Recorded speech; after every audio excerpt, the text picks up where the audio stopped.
Are you working? Yes. Okay. You ready? Ready as I'm gonna be.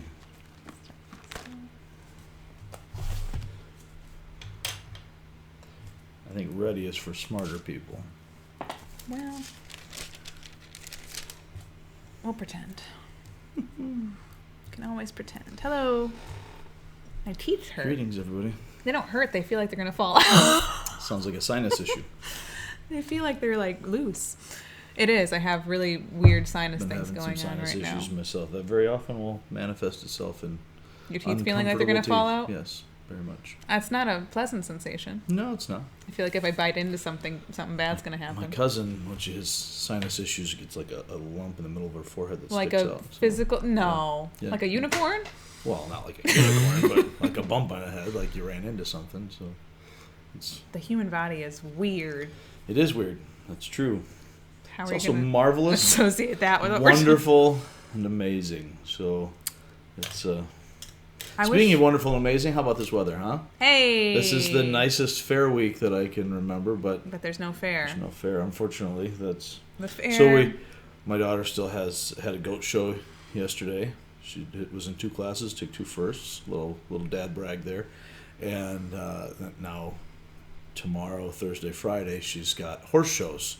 Up there. So it's basically like fair week without fair food. So what's the point? You know, if you can't get your hot Wisconsin cheese, not nearly as busy as what a fair I'm week sure. would be. Are there still a lot of people there? Like it must be parents or no. Well, they're not allowing spectators and stuff. So basically you got your parents that are with you and I mean it's nice that they're still doing that. Fill out a form about COVID, make sure that you're, not a spreader or whatever. Or if you are, that they can track it, I guess. I don't know. Shelley does all of the brain work, so I just hook up the truck and they've got one more of those carry things food drive-throughs on the 28th, and in my opinion, I haven't gone to one, but it appears to be the best one yet because they have the corn dog place, the lemonade place, the French fry place, the pirate corn place. They didn't have the pirate corn, the Buccaneer corn stuff, or the $2 in here. Yeah, they haven't had that yet. I knew they didn't when I was there. Yeah. We gone twice. The first time the corn dog place was open, the second time it wasn't. The rest of those were all open. This one is on the 28th. I think it seems to be the biggest one. So I like my Buccaneer. So and welcome to our fair food chat. Yes. Now we could get some food and eat it while we're podcasting. That would be. Can we do that? Why don't we do that? Talk about your ASMR stuff, Some people would be really disgusted by that, I'm sure. Would think I don't really like to hear people I would think eating. most would. We should pick like the most disgusting sounding foods to eat. I just want food, so it's... Did you know I watched... This is not anything to do with our podcast, but I'll be impressed if you can connect it somehow. I watched a documentary one time, like 20 years ago, about how they did sound effects for older movies like Jurassic Park. I say like Jurassic Park's an old movie. But it was before all this, now. Before all the technological stuff. 17 sequels down the road. And the guy that did all the sound effects for Jurassic Park, you know what he did to make, I forget what the sound was used for, but one sound effect he was creating is he had a plastic glove on and he cut a cantaloupe in half. And he just squished his fist in the cantaloupe, and it made some kind of it was for like a raptor. I don't know what it was for, but that's already disgusting. But it was like a squeaking sound, and it was like for like a velociraptor or something. It ended up being, and I was like, so maybe very creative minds. Like how do you think of that? Like you're eating a cantaloupe for breakfast, and this sounds like a velociraptor. I mean. It is, it's funny because we all have that same information available to us. Right. But some people get it. Some people actually see that and think, oh, velociraptor, cantaloupe, But, I would never think. Right. Partly because I don't eat cantaloupe, but I would never think that this is going to sound like a dinosaur. So you don't eat cantaloupe? Well, I didn't like it most of my life. Then I learned to like it, and then I developed an allergy to it. So it's really not worked out well for me as a rule. So it's like the velociraptor of foods for you. Well, but in seeing this big picture aspect of it, that having all that information doesn't do me any good because I don't see it and respond to it the same way he does. Much like what we're seeing in Acts chapter 17. You did it! That it's not just about information. It's not not just about hearing the gospel or reasoning your way through it and having that mental assent. We all have that information available to us. But it's not just a matter of reasoning, it's a matter of repentance. And it's about what we do with that, whether we will surrender our hearts to it and actually get it, and see the same thing. So to make those connections, it's bigger than just the mind. And so that's kind of where Paul starts, because all of us, it has to start with the mind. If I don't see it, if I don't understand it, then I can't respond to it. So that's why Paul says, how can they believe in what they haven't heard? And how can they hear if somebody doesn't go and tell them? And how can you go and tell them if somebody doesn't send them? So we need to recognize that there is a reasonable, rational aspect to our faith. And very often throughout the centuries, people have looked at faith and reason as not compatible, that they're actually in opposition to one another far too often. And there have been major theologians along the way who have reestablished that connection and said, hey, wait a minute, there's reason in our faith. And then inevitably, because we love the pendulum swing, that will end up going so far that we negate the supernatural, the metaphysical, in favor of rational materialistic reason. Well, it's not an either or, it's a both and. It's that there is a greater reality beyond the material, beyond the physical, beyond the purely rational, and yet our faith is not ever separated from that. God has made us whole people, created in His image with immortal souls, and yet we are also embodied. We are physical as well, and so that the whole picture, the whole combination of faith and reason together means that we need to engage our minds. We can't be Christ followers and check out. Because a lot of people talk about having just a blind faith, right. And that is specifically not biblical. And I don't think I've possibly ever in my life said that loudly enough or often enough. And it's a pretty regular theme. For anybody who's at real life, this is something I've been talking about for as long as we've been around. We have to recognize that God never, ever, ever calls us to blind faith. He calls us to a reasoned faith. That our memory verse for this week from Isaiah 1:18 says, come, let's reason together. God calls the people of Israel who are in rebellion against Him to settle the matter by thinking it through.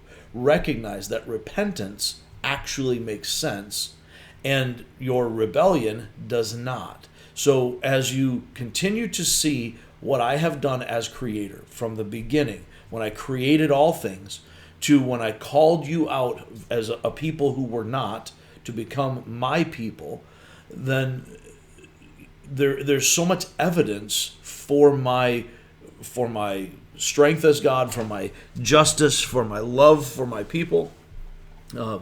And so as we embrace the reasoned side of this, God gives us a choice. And He always has. I mean, that's what Moses says, Joshua says.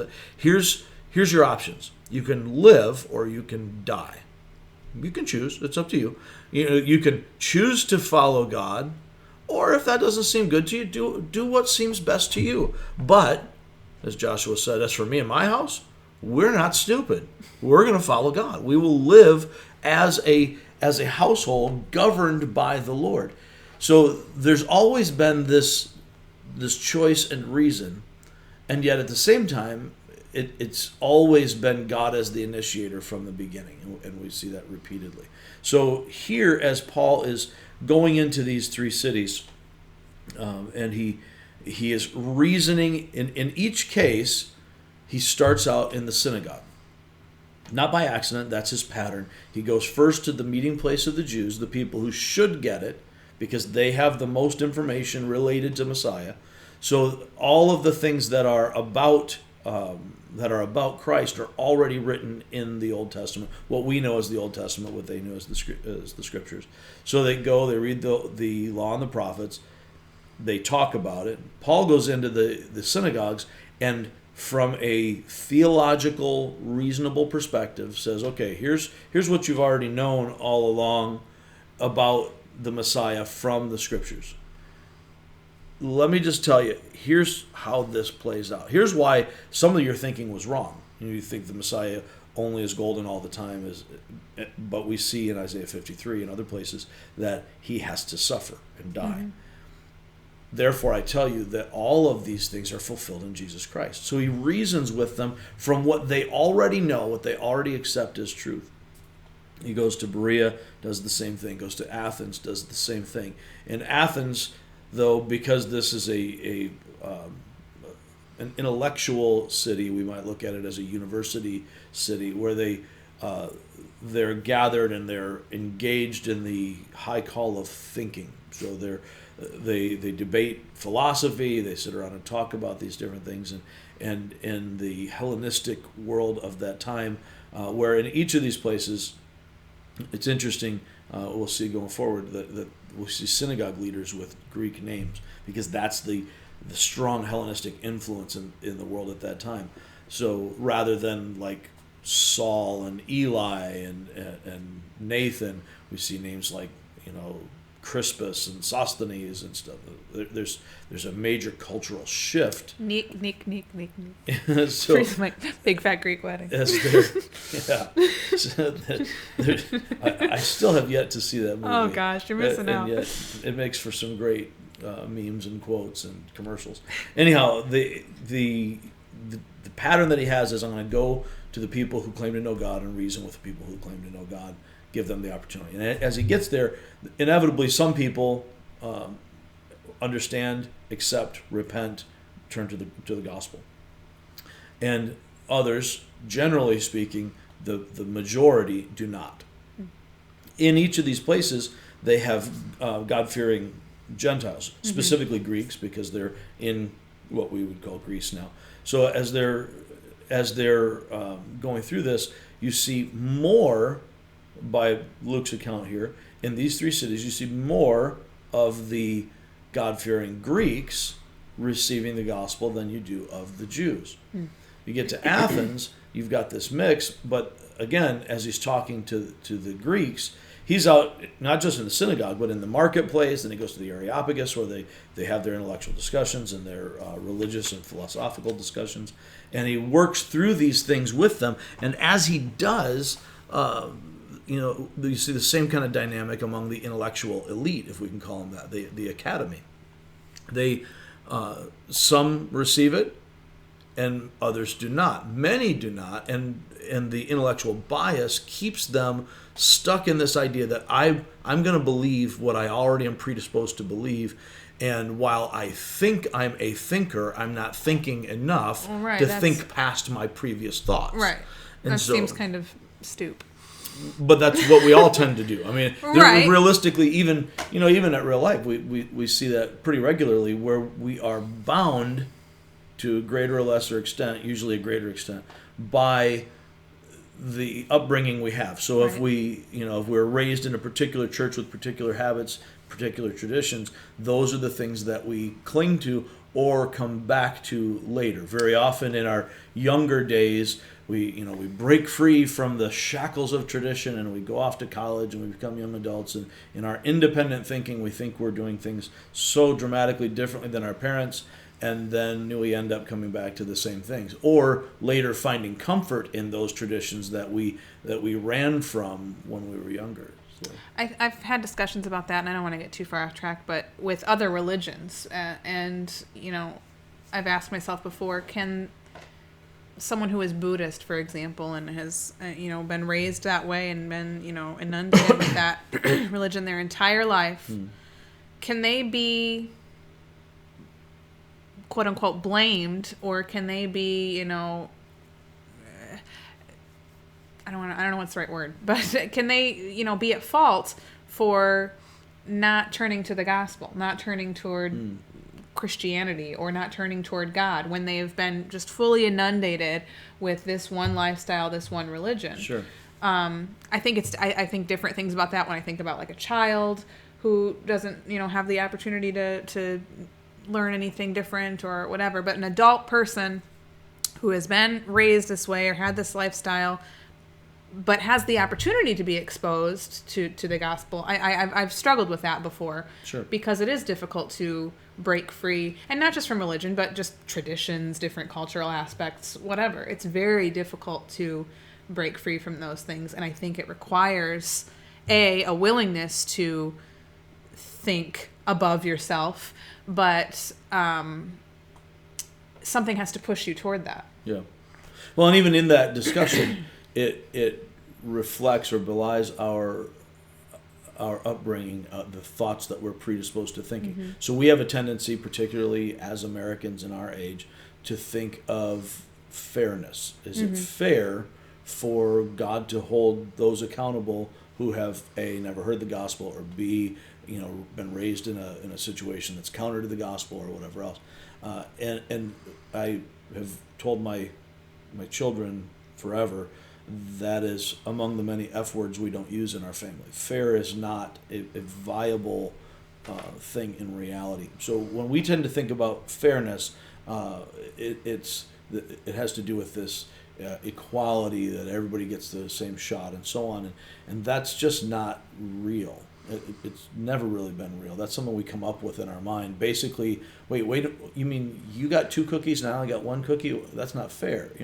How come he gets to drive the car and I don't get to drive the car? That's not fair.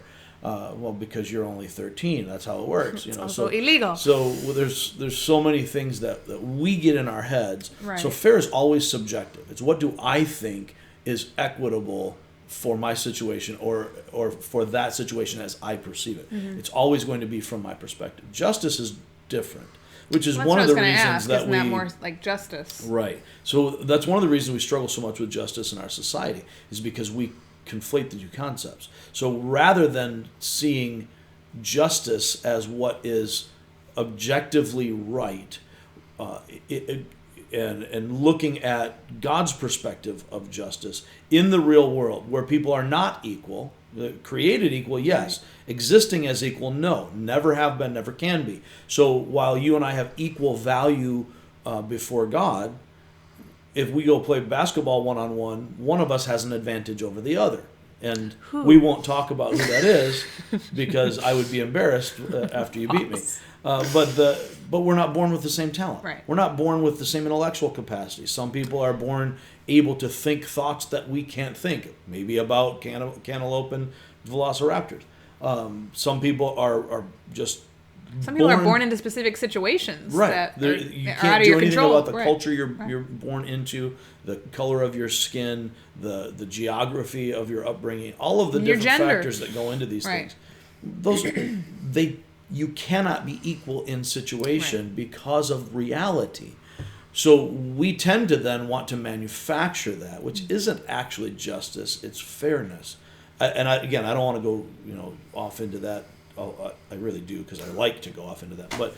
But as we're talking about this, that idea of how can it be right for these people to be held guilty or held accountable when they're in a situation that's not conducive to them hearing or seeing or receiving the gospel. To shorten it as much as I can, the first issue is, who is the judge? It's not me. Right. God gets to make that call. I don't. Secondly, and I get that. I think my brain is just too small to. Well, and that's where we are a lot of the time. Right. As people, we're like, well, then he's not a good God. Right. Well, if he is God, by definition, good, by his own declaration as the creator and definer of good, I don't get to decide if what God does is good or right. It is, and I need to align myself to that. I think that concept there is where we run into sticking points. I think that's the key struggle, and others would disagree with me. I think that's the key struggle that we all face, is not so much is this reasonable, but am I willing to accept it? Is God God? And if he is God, then who do I think I am that I get to judge God? Right. And yet we do. And so that's where we love the idea of free will, human free will, complete free agency. But that's a flawed idea, because to the extent that God has allowed us to make choices, and not even allowed, but built it intrinsically into us in being created in his image, we also recognize that every single one of us has our will corrupted by sin. We can't avoid that in Scripture. So when we recognize that our will has been bound over to sin, our intellect has even been darkened by the presence of sin, then I can't make the right decisions. I can't choose of my own volition and free will to follow God, because sin keeps me from that, keeps me from making that choice. So then realistically, if that's where we are, if I have free will to do anything I want to do without any outer impetus from God, then I will inevitably, every time, always choose my way over God's way. Right. That's where we are, being bound by sin.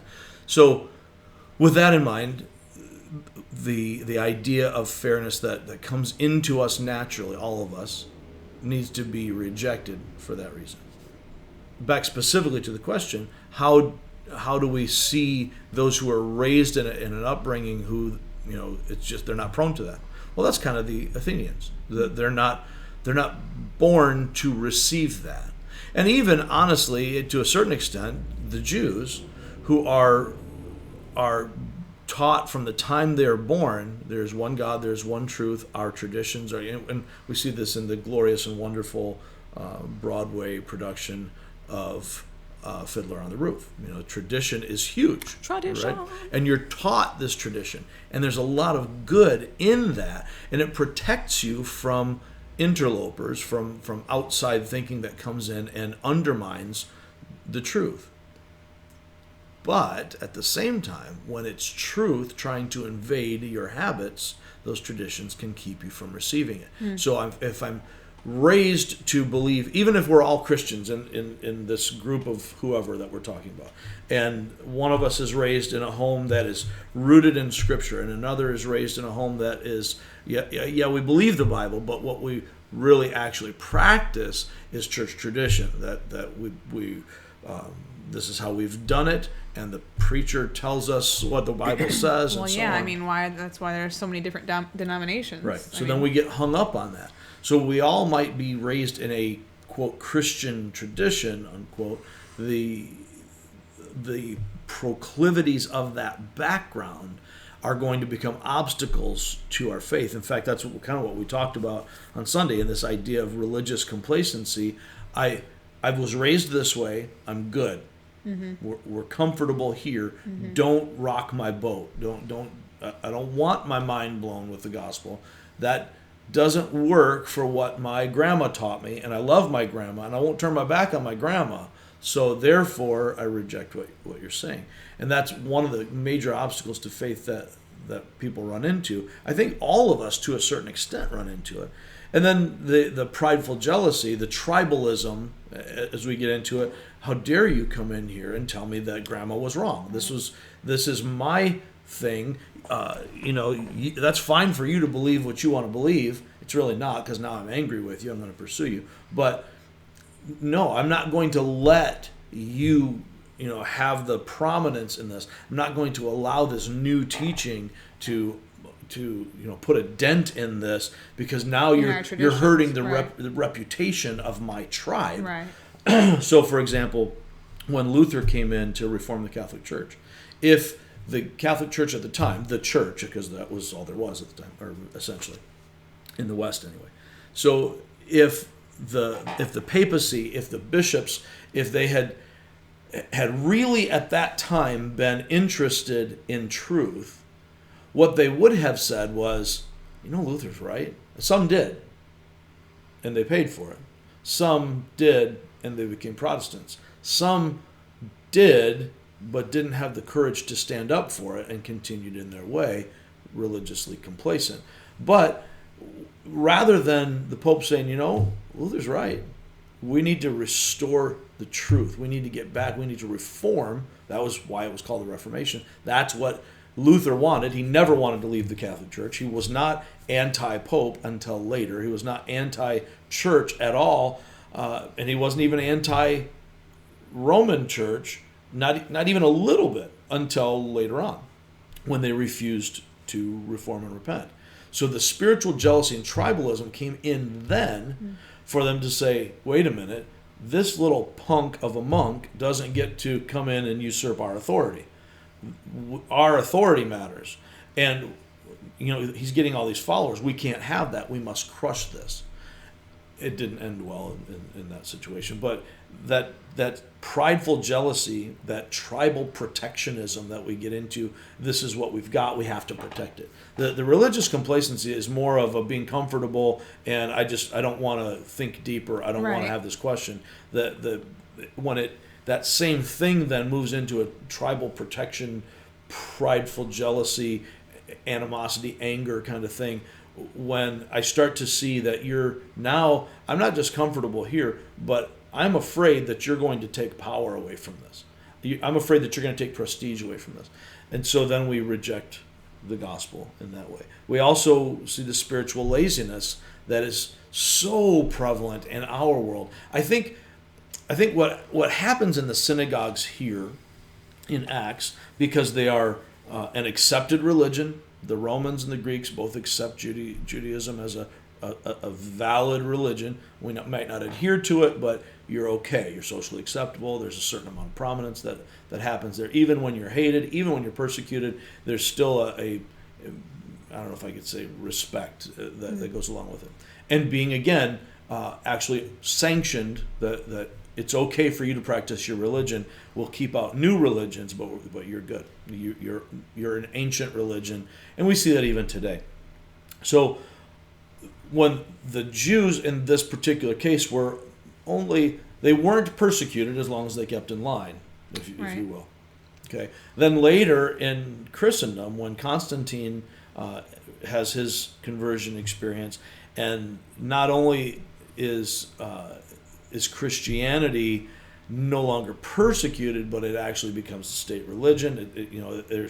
It flourishes for a minute and becomes socially acceptable and desirable to be a Christian. What happens then? People become spiritually lazy. We get in. We don't have the same passion that we see in Acts. We don't see this crazy passion for sharing the gospel and saving souls. We don't see the devotion to the word. People develop a structure. We develop this big machine of religion, and we get okay with that.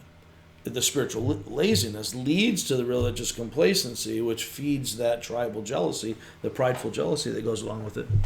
And then we see here in Acts in particular, in chapter 17, this idea of what I'm calling a personal animosity. Now, because of these other factors, we just hate you. Right. Because we hate you, we're going to chase you down. We're going to make this end. And that's so prevalent in our society right now. Whatever, if it's, you see so many folks that are divided over race. And because of oppressions of the past, I hate white people. Mm-hmm. Well, because of perceived slights in our modern society, or because of, pandering of whatever people want to call it, pandering of the companies and sports. Now I hate black people. I'm angry about this. And of course we don't say it that way, but that's what it is. Right. We have these personal hatreds. Politically it becomes really obvious because we tie it to names. Right. So then my hatred is, I hate Donald Trump. I hate Joe Biden or Nancy Pelosi or Barack Obama or whoever. I have this personal hatred. Therefore, no matter what you do, I will find a reason that I believe it's wrong. Right. And I think that has been going on for a long, long time. Oh, sure. But it's in the forefront now. And it used to be almost, I guess the first thing that pops in my mind is Saturday Night Live. Yeah. Politics have been a huge thing on Saturday Night Live for years. Sure, yeah. And whoever is in office, I'll use the president as an example, they made fun of Clinton, they made fun of Bush, Bush 1 and 2. You can go back to the Bob Hope and Bing Crosby. Right, but you're right in saying that it seems to. So political figures have always been, targets Sure. for everybody. But it seems to have taken a turn in recent An years, ugly turn. where it used to be like, oh yeah, we can make fun of them for whatever. But now it's like it's ugly. It's ruthless and very, very partisan, and, Right. and not really even partisan. It is, but because of this, it's not just a good-natured ribbing, or even a disagreement, or I dislike this person. Right. It is a personal animosity, Right. and so you look at even Johnny Carson or Jay Leno Right. or whatever. They made fun of everybody. Right. Saturday Night Live would make fun of both parties. Right. A lot of times you didn't realize where people might fall on the political spectrum. Right. And so with the whole, the whole comedic aspect of it, you didn't know because you're making fun of both sides. Right. Then it just got hateful. Then you start attacking families. And Right. there's so many ugly things that go on. I don't care where you stand politically. I just want to see you not be so hateful about it.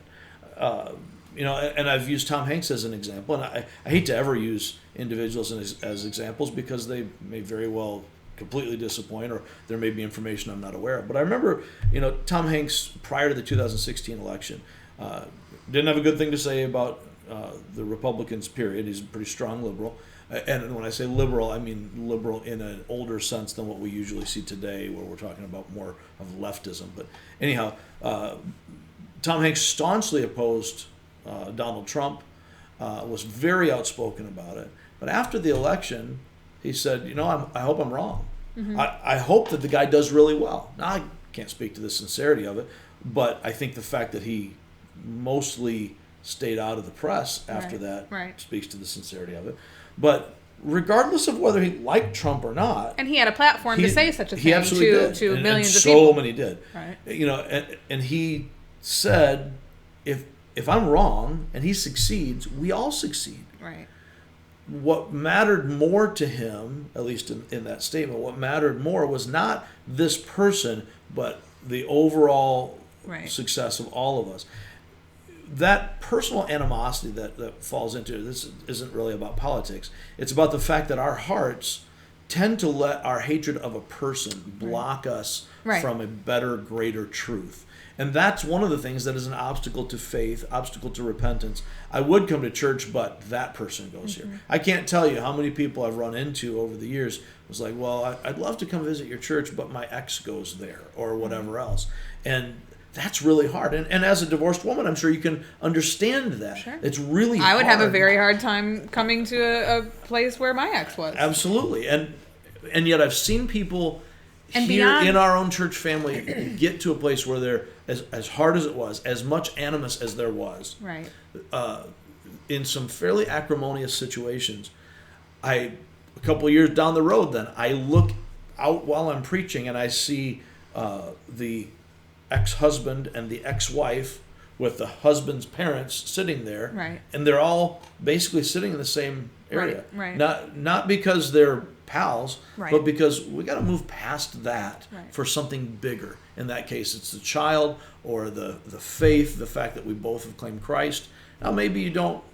I know you know this story. When my son Gabriel was dating Kayla, his now wife, in high school, and she received Christ. I talked to her about it. I said, hey, this has to be more than a dating kind of thing. What happens, if you guys break up? And she said, well, he'll probably have to change seats because this is my seat. but Good answer. But that's really what it comes Right, down to right. is I'm not giving up Jesus for you or anybody. Right. But, we'll have to figure out how to adjust to it. Right. Because the truth of the gospel is bigger than our personal animosity. And then, of course, we talked already about the intellectual bias that we saw in Athens, which it really, it's on display there, but it's the same thing that we see even with the Jews who refuse it in the synagogue. I am biased toward what I already believe to be right thinking, and therefore I'm not willing to entertain this. There's a place of strength in that. When I know the truth, I don't need to listen to somebody tell me opposite. Right. When I know how math works, and you're going to come in with a new understanding of math in which 2 plus 2 does not equal 4, I don't need to spend time entertaining. It's called Common Core. Yeah, I don't need to spend time entertaining foolishness. Right. However, if you come in and say that, you know, the math is still the math, truth is still truth, but here's a different way of teaching it, maybe Common Core, maybe whatever else. Don't do it. Then I need to be willing to actually hear that Right. and listen to it and say, okay, here are the benefits. Maybe it doesn't work quite the way you say, or whatever. But if I don't have that conversation, then I might And be at least wrestle passing. with it. Exactly, wrestling is the key, and I think that's one of the reasons that Wrestling is the key. that Christians are so shallow in our day, in what we see as evangelicalism, which looks nothing like evangelicalism of the past, where people did wrestle with the scriptures and truth. Even if you come to decide that's not reality, Absolutely. it's still just giving it the time to digest it and think about Wrestling was the nature of Israel. That's why God gave them the name Israel when Jacob was wrestling with God. That he chose that. He could have stuck with Jacob. He gave him a new name. Struggled with God. Wrestled with God. God wants it. And not us, as a negative right, sort of thing. Right. God wants us Right. to grapple with truths so that we actually own it. So we actually have thought it through. That's why Jesus said, well, if you're going to come to me, count the cost. Right. Don't get halfway in and realize, oh, this is too much for me. I feel like we need to do another podcast because you said that on Friday that you had questions already going into it. I did, and I now don't I think feel we like I hit have any of 25 those, so, more. yeah. And I've been watching Hamilton a lot. And there's a line in Hamilton where he's talking We were watching Hamilton, my daughter's dog that she left at our house for us.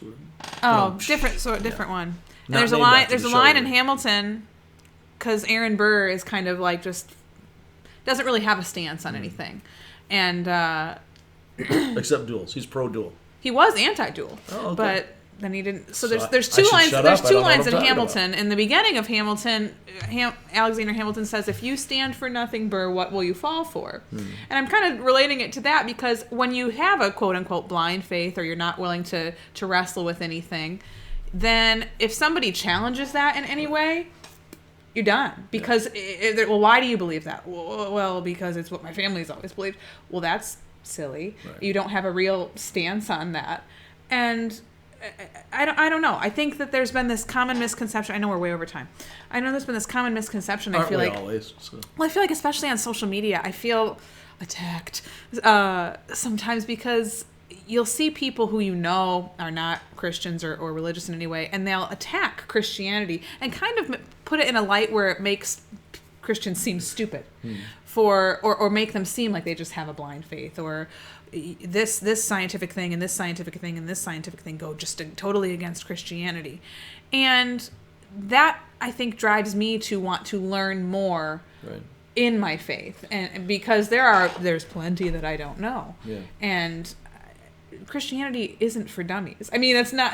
No, it's that's very true. In fact, most of the greatest breakthroughs in society and culture and human progress have come from at the very least, a theistic worldview, and more specifically from a Christian worldview. Right. Even during Middle Ages, I mean, there are so many things that came from our understanding of an ordered world created by God with purpose and direction. And anyhow, what you just described is very much like the obstacles to faith that we see here, where the personal animosity mixed with the intellectual bias becomes an intellectual bullying. And Christians, unfortunately, because we have had Christianity was described at one point as our contemporary evangelicalism was described as 3,000 miles wide and an inch deep. That's I just heard J.I. Packer talking about. I think he was quoting maybe Lloyd Jones or somebody, but that's part of the malady that we're dealing with, is because we don't have deep roots, because we haven't wrestled with these truths, we don't stand for things, and we want to get along with everybody. We want a nice, comfortable, complacent, lazy Christianity. That was another Aaron Burr thing. He said, "Talk less, smile more." Right. and I'm not saying we shouldn't smile, we Right. shouldn't get along, but there, just like we saw in previous chapter with Paul avoiding unnecessary controversy. There are times when you need the controversy. How do you make that decision? How do you make the discernment between when I need to stand and when I need to just let it go? Right. You do that by having roots, Right. by wrestling with the scriptures, knowing what you know, knowing not just what I believe, but why I believe it as a reasonable faith, so that in this reasoned faith, my heart is completely clinging to Christ. I am satisfied in Christ Right. because not in spite of the facts, but because of the facts, because I've wrestled with it. And so Christians today very often see these things, they get intimidated. Why do they get intimidated? Why do they lack confidence? Because you haven't put in the Right. work. The Bereans were of more noble character because they put in the work. They studied the scriptures. So when Paul came, or any other teacher, and there were lots of folks coming around with various teachings, when they would come, is real easy. What you're saying matches the word. What you're saying doesn't match the word. Well, Jesus himself, whenever they tried to trip him up, okay, there's the scripture Well, says the this. scripture. And he was never intimidated, Right. because he is the word. Right. As he's, But that was his he go-to. knew who he was. Right. He knew who God was. Right. He knew was how that worked. That was the only defense he needed. We don't. Right. That's the problem we run into. Right. We're theologically shallow. We don't have a good grasp on doctrine because we expect someone else to give it to us, Right. rather than to wrestle with it. We shy away from difficult questions, and then we fail in our discipleship in that what we do know, we don't follow. We're afraid to stand up in a world where we're going to be persecuted, and we let that shake us to the core. No, I'm not willing to go that far. We have to be willing. That's one of the reasons I love the study we're doing on Wednesday nights in the Pilgrim's Progress so much. To see Christian on his way to the celestial city, facing in a book written in 1678 that nails our contemporary experience so completely, nothing changes. in such detail, Nothing changes. in how the devil attacks us, Right. and how we stumble, and as we go through it, what keeps him going is his conviction because of his connection to the book. He knows that there is a judge and a judgment, and he wants to be on the right side of that. And I could take these easier paths. I could follow these other voices that are taking me down something that seems so much easier, except for I learned that lesson. I've been burned. I know that there is one way. I'm going to follow that way. And it's going to cost, and I'm going to pay the cost. That's how it works. So that's, as we look at all of that, wrap up with the core reality that, the receiving the gospel takes more than reason. It takes repentance. We will stop there because we're way over. But yeah, I feel like we could have a whole other podcast about this. So that if you guys do have any questions or comments or anything, feel free to email us or leave a message on Facebook, and we will. Or leave a voicemail at 269-756-RLCC. Do that too, and we can always come back to it and talk about it more if anybody has anything else they want to discuss. So thank you guys for listening today, and we will catch you later.